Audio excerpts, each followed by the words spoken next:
Hello, welcome to Multichance. In this session, we will learn how to work with XLIFF Editor to translate or review a document. XLIFF Editor is its own translation environment that will allow us to leverage our text-based and term-based resources to translate or review documents. To work with XLIFF Editor, you can start it either from the XLIFF Editor shortcut on your desktop or from All Programs, Multitrans 5.7 XLIFF Editor. To open a file in XLIFF Editor, we will click on the Multitrans icon, select Open, and browse to locate the files on our system. I can then select the file and click Open. If the file is not already in XLIFF format, the system will allow us to import it. It will detect automatically the file format, or we will need to map it ourselves in the configuration type field. These are the compatible file formats. We need to identify the source and target language. By default, the system will propose us the source and target language selected when we opened our text-based and term-based resources. And at the bottom, we will choose the options to import the file. First of all, whether we want to work with track changes or not during this session, whether we will display segments with only numbers or symbols. In this case, if I say skip, they will not be included in the text to translate, and whether I will segment extracted paragraphs or not.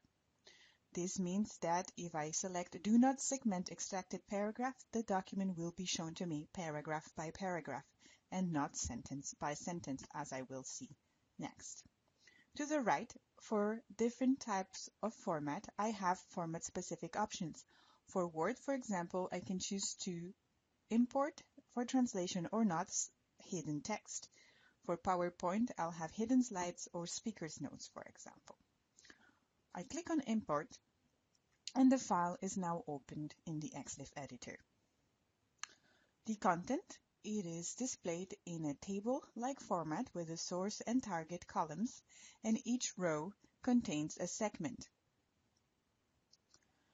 The format and layout of the document is not visible from this screen, but if I want to look like how the file is created, I can click on the Preview button, and this will show me how the document looks like.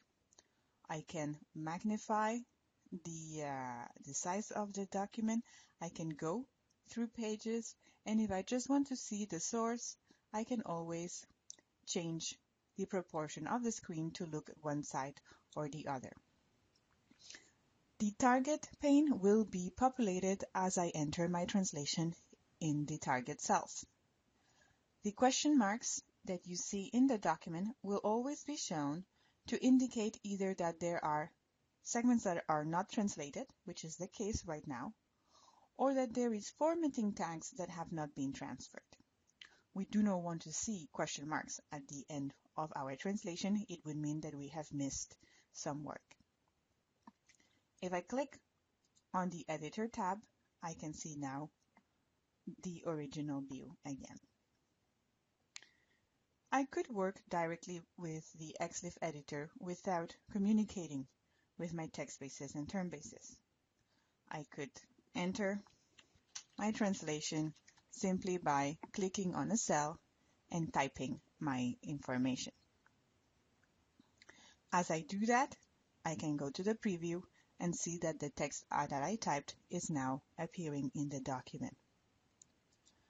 At any point in time, I could enter my translation, and I would need to transfer the formatting tags to make sure that the equivalent format is displayed in the target document. So in here, there's a word that is in bold. If I wanted one of my words to be bolded like it is, because it's the equivalent translation, I would need to transfer the tags. I have two ways of doing so. I can either right-click and use the list of tags available for this segment, and for example, I would insert the first one, or I can use the shortcuts. For each tag, we have a number, and I can enter it with the Alt and the number key. You need to use the numbers on top of your keyboard, and this shortcut will only work for the first 9 tags.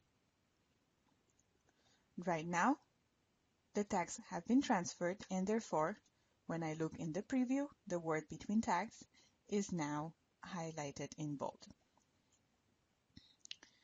This is how we can type our text and transfer the formatting tags. To make the most out of XLIFF editor, we will want to leverage the content of our text bases and term bases. To do so, go to the Multitrends tab and ensure that you connect to Multitrends. At this point, if you have already opened the text bases and term bases that apply to this document, like I did, the system connects and you can see the different options now available on this tab.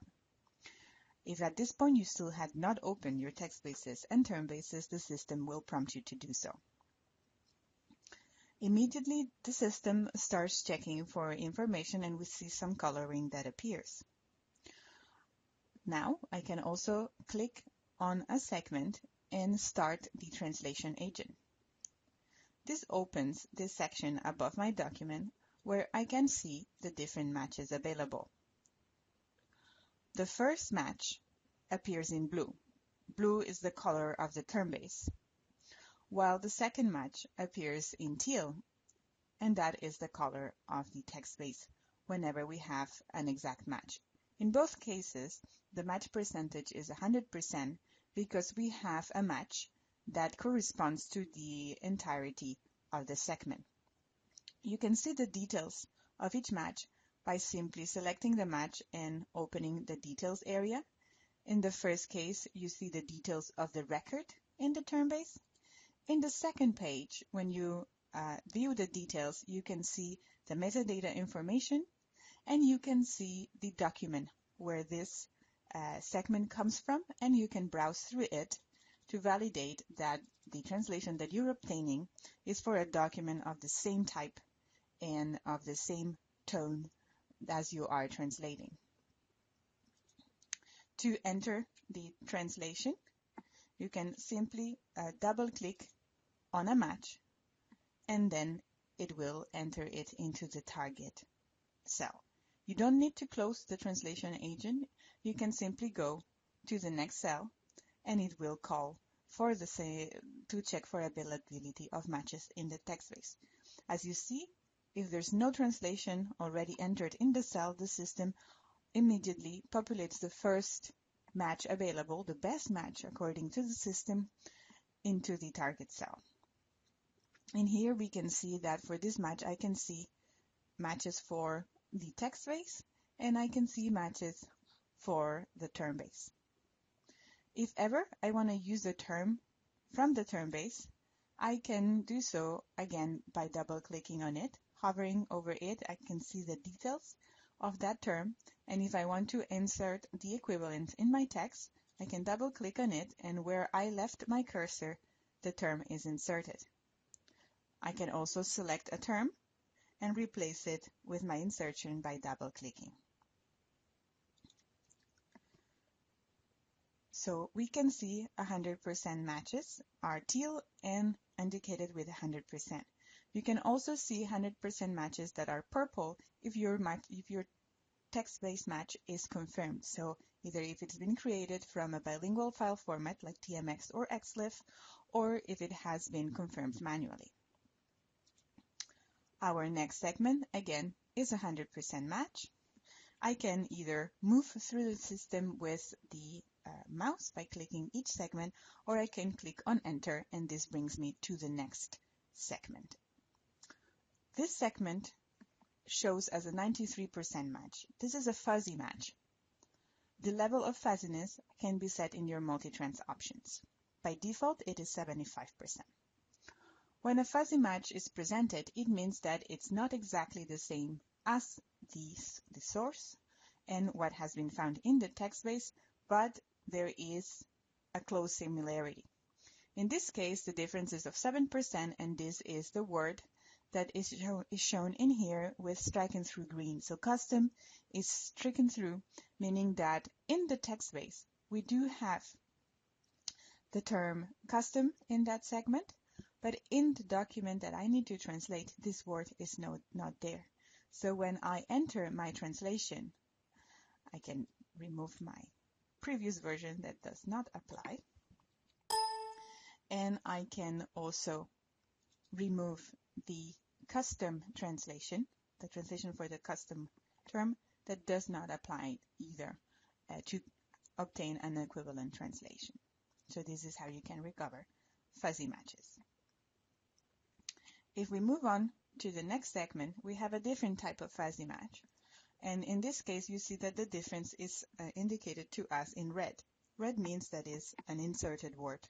So the text to translate has a word that it did not exist in the translation available in the text base.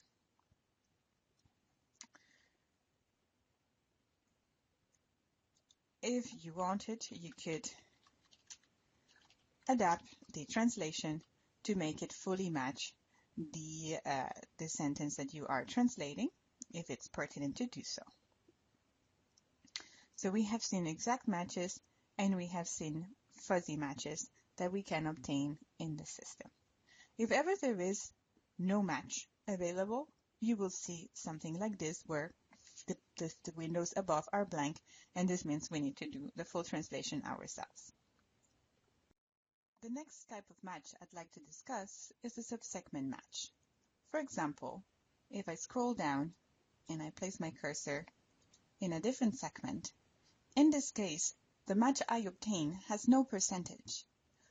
However, it highlights refer to the as being a part of the sentence that exists in the translation memory and that I could use to translate.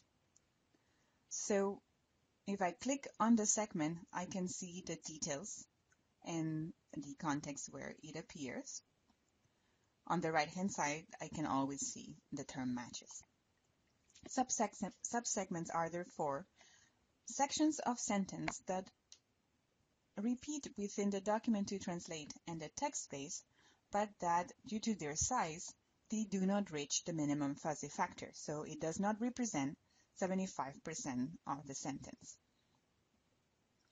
If you ever want to use a subsegment, which can be very useful, especially for particular technical expressions or formulations, phraseology inside sentences, you can recover them by simply selecting the translation that is equivalent to the sentence the segment that you want to insert, right-clicking on it and clicking on Insert. This sends the part of the sentence you want to recover into the target cell, and now you can complete your translation around it. The reason why these subsegments are not proposed to you immediately is because some of them are going to be small pieces of text that you don't need help with translating, like maybe refer to the, but they could also be specific technical terms that are hard to locate, or bigger parts of a sentence that, although it does not reach the minimum factor, it maybe is fairly close to it and you still want to recover it.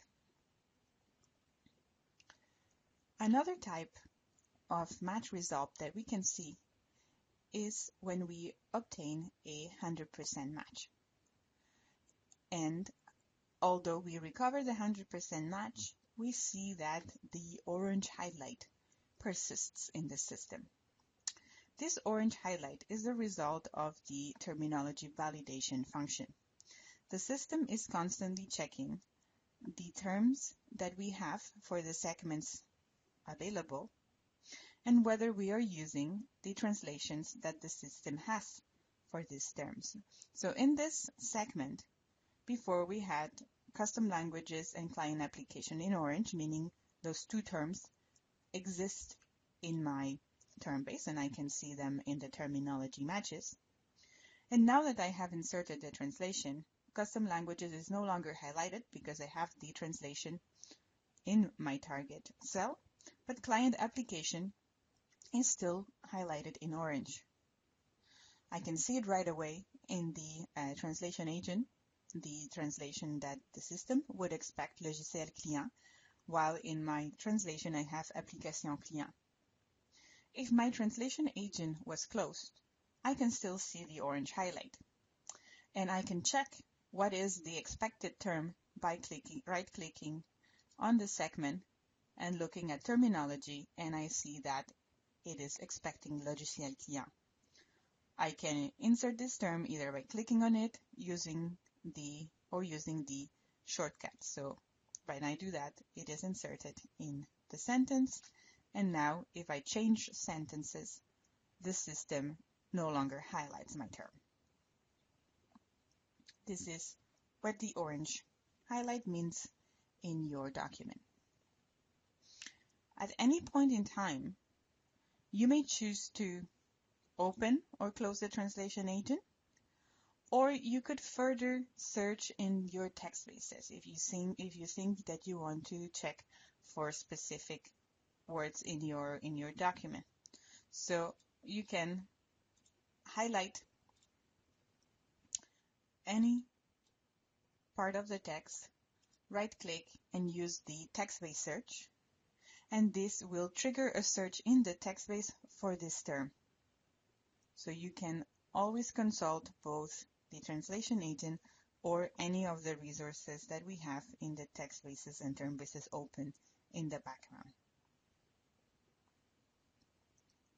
We have seen the different types of results we can obtain from the translation agent. Let's look at different options also available within the XLIFF editor.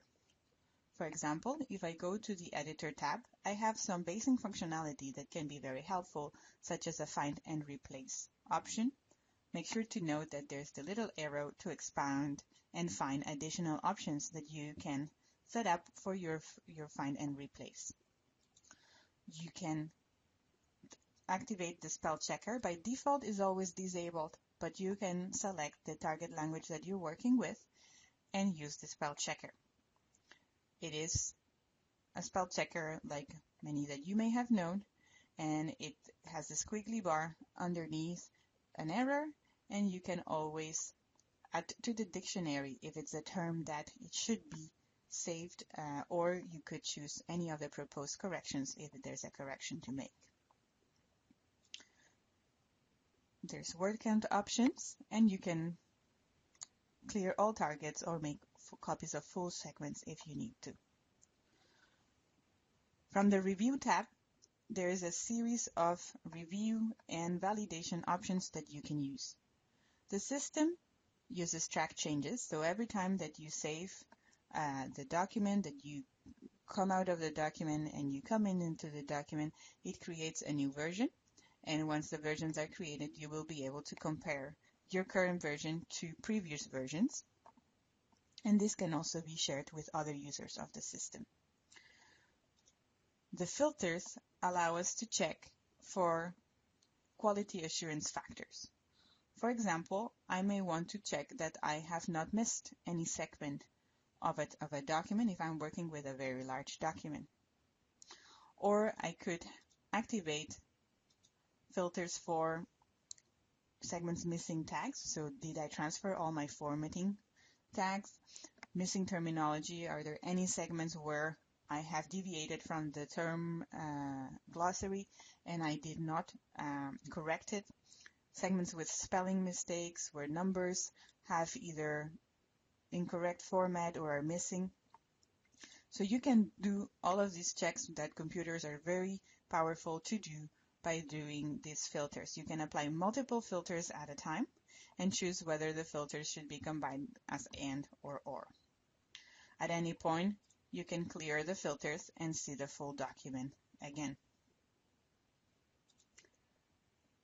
You can use the filters one by one, or you can use the validation function. This validation is going to allow you to check for different criteria while you work in the system.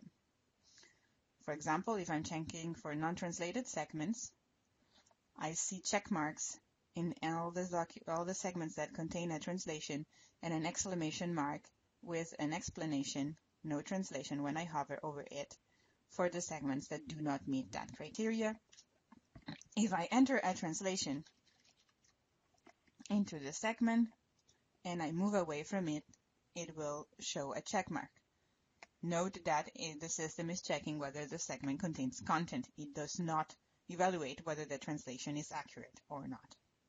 At any point in time, you can disable the live validation by clicking on the live validation button. It is very important while you work with XLIFF editor that you save the work that you do. There is a periodic save that takes place, but if you have a document that you're working on, you can always click on the Save button. This creates a XLIFF file. You can name it with any name that you want.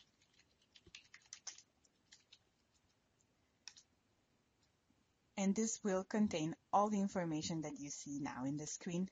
You will be able to come back to your translation and continue where you left it. Once the translation is completed, you will want to extract the target content and have it back into the original format. To do so, you will click on the multi-trans icon and select Export Target. Note that you can choose to export with empty segments or without empty segments. If you export with empty segments, for any segment that you have not translated, like the ones here, the system will display question marks like we had seen in the preview. If you select without empty segments, the system will copy the text of the source segment into the target. When you click Export, you just confirm where you want to save it, and the system exports the results. And now, in the same folder where we saved with the original file, we will find the target file. Note that XLIFF editor requires the source file to be able to export it. So if you have moved the source document elsewhere while you work with the XLIFF editor file format, the XLF, at the moment of exporting it, the system is going to ask you to identify where the source document is located. This is because the source document contains the structure of the images and the format that the system needs to use to create the target text. With this, we have seen how to work with the XLIFF editor.